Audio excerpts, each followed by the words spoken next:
All right, let's talk about something that I think hits close to home for a lot of us. It's this weird paradox, how the best thing about you, your kindness, can sometimes, somehow, end up being your biggest problem. Let's dive in. So let me just ask you this straight up. Have you ever been there? You bend over backwards for someone, you give up your time, you say yes when every single part of you is screaming no, and then down the line, that same person just lets you down or takes you for granted? Yeah, if that sounds even a little familiar, you're in the right place. Because here's the uncomfortable truth we're going to get into today. This idea that your kindness, that thing you see as your greatest strength, can actually flip and become your biggest weakness. I know, it sounds totally backwards, but just stick with me here. And hey, let's be super clear about something from the get-go.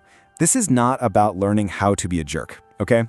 The goal isn't to stop being kind. It's about pairing that kindness with something that's just as vital, a deep sense of self-respect.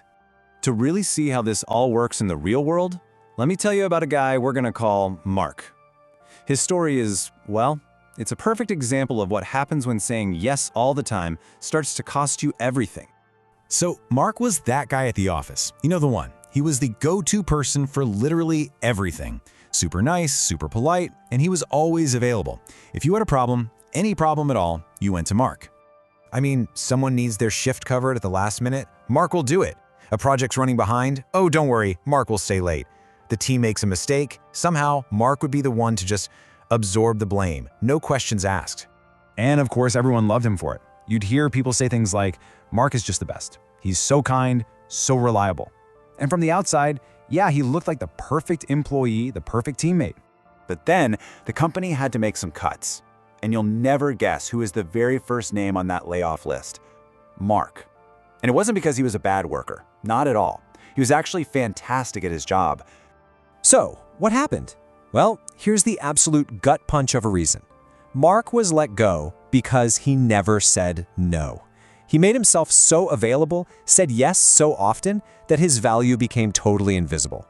Think about it. Because no one ever felt the resistance of him saying no, they literally couldn't imagine what it would cost to actually lose him.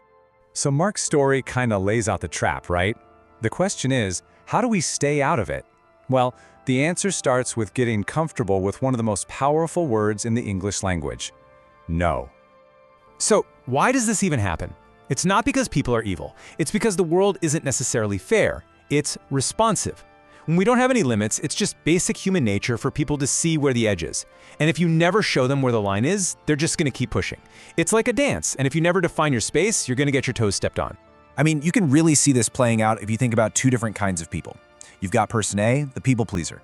They're always on, always agreeable, replying to texts instantly. Then you have person B. They're still kind, still respectful, but they help when they can. They aren't afraid to say, hey, I can't right now. They're teaching people how to treat them.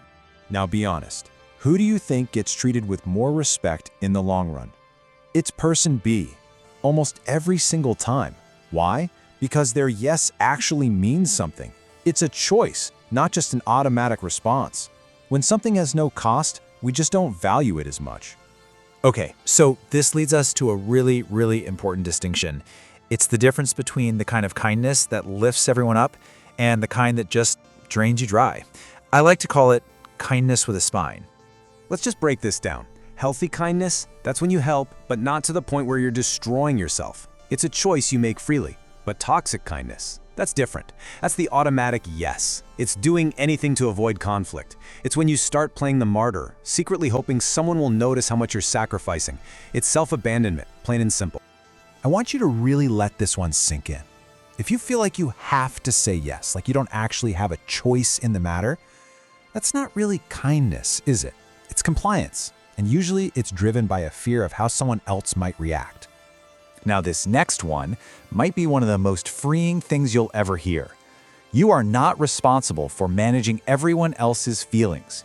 If you say no to protect your own energy and someone gets upset, that's not your burden to carry.